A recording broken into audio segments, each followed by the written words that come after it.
Hello and welcome. Today I will be investigating Rachel Weisz, who is a British actress and Hollywood movie star. I'm of the strong opinion that Rachel is a male to female transgender, and in this video I will explain why I think this to be the case. So before I explain why I'm strongly compelled to make this video today, let's start by looking at the shoulders. I've clearly chosen those photos that emphasise not only how broad the line is when compared to the head width, but also how square and muscular they appear. I've included additional photos, again not just to show the upper body frame, but to notice that fashionable clothing like this seems to always be designed to cover up the shape of the body. The body itself, when you pick the right photos, where Rachel is forward facing, you can see that the shoulders are wider than the hips. Forget the people on TV, women's hips do not extend beyond their hips. Weight gain or weight loss, it does not change their physiological gender difference. Check this on yourself or your female friends. There will of course be exceptional medical cases, like anything else in life, but in every video and every person I've investigated, they have in at least one or more photos to have the same anatomy, the anatomy of a male. Again, whatever pose Rachel or any of these female celebrities strike, they do so for two reasons. First, to widen at least one of the hips, usually by bending to the side, or two, to cover the hip area with hands or forearms. The sole reason being to avoid being recognised for lacking female hips. Hip pads themselves can and are used, and given the photos publicly available, you can verify this for yourself to prove that sometimes these are worn and at other times these are not. What this logically demonstrates, if we are to believe what we're being shown, is that having hips is a choice based on diet, but I will explain that in a bit more detail later. The face itself, this photo or image, is my first memory of Rachel when I went to see the movie called The Mummy in 1999. As is evident, nothing there would give any person any reason to doubt that this was anything other than just an attractive woman. However, the truth will out, and as this person ages, biology releases more testosterone, the male hormone, and this has the consequential effects. There might be ways to suppress it, but from investigating others, it shows that not every person is affected in the same way.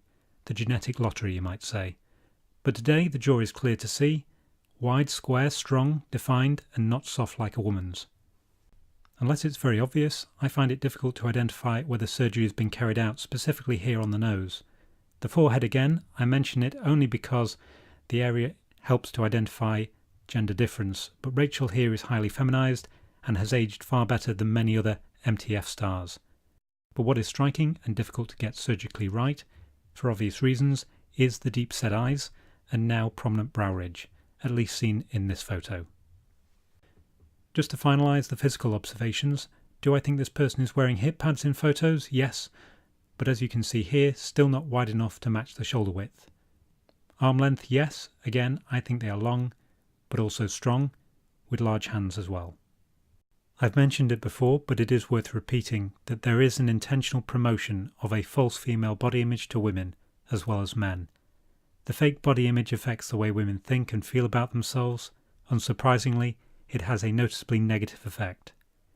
If a person's perception of themselves is that they are inadequate because they've been watching tranny celebrities and believed them to be real women, then only bad things can come from that.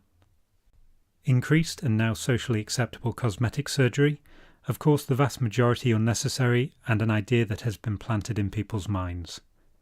The next question we should be asking is why would these trannies cover up the very shape they want to promote?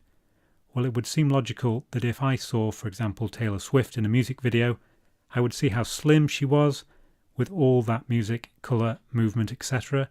But when all that stops, and if I stare at just the front-facing image of the body shape, not only will it not show female curves and not be appealing to me, but more people would start to notice. So the whole presentation is carefully managed in order to maintain the deception. Theatrics and distraction are therefore employed to pass this off. So they're trying to have the best of both worlds.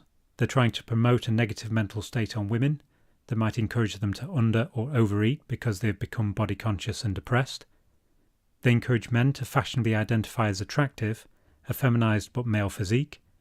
And added to that, they get transgenders to pass off as normal people. So this is their sick rationale. In addition to being a well-known actress, Rachel is also married to Daniel Craig, the current James Bond, and it was recently announced that she is pregnant, hence my reason for choosing to do this video now. As I have established, Rachel is a male to female tranny, and most of the other people I've done videos on at some point have been, quote, pregnant, and I have covered this issue in some detail in previous videos. It's worth remembering that the game would be up within months if none of these female celebrities became, quote, pregnant and were seen photographed with children. The issue I have, and that can cause so much damage, is the promotion and encouragement of women to have kids or even start families so late in life. Rachel at this time is 48, and I think the singer Pink was the same age when he announced his pregnancy. As we age, beyond the age of 28, our nutritional reserves start to fall, and not only is it unhealthy for mothers, but it is a high risk for children. Society has geared women to think they can have it all, and whilst it might be an achievable goal, it is, in my view, this act of social engineering that is contributing to the higher and higher stress levels for both men and women. On that note, I will sign off and leave you to your day, as I know I've rambled on a bit more than normal. But if you still like this video, please remember to like, share, sub-bell and subscribe, and I will hopefully speak to you again in my next trans investigation, which will be the highly requested and long overdue Holly Willoughby. But if new to the channel, please watch this short video that finally convinced me of what is possible to change a person's gender appearance and voice. Take care, and thank you for watching. Rainbow passage. When the sunlight strikes raindrops in the air, they act as a prism and form a rainbow. The rainbow is a division of white light into many beautiful colors.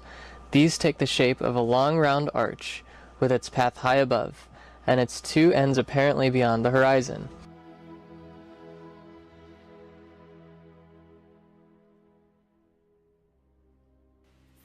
Rainbow passage. When the sunlight strikes raindrops in the air, they act as a prism and form a rainbow. The rainbow is a division of white light into many beautiful colors.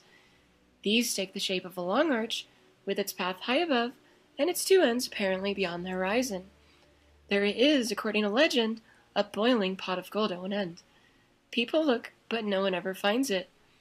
When a man looks for something beyond his reach, his friends say he's looking for the pot of gold at the end of the rainbow.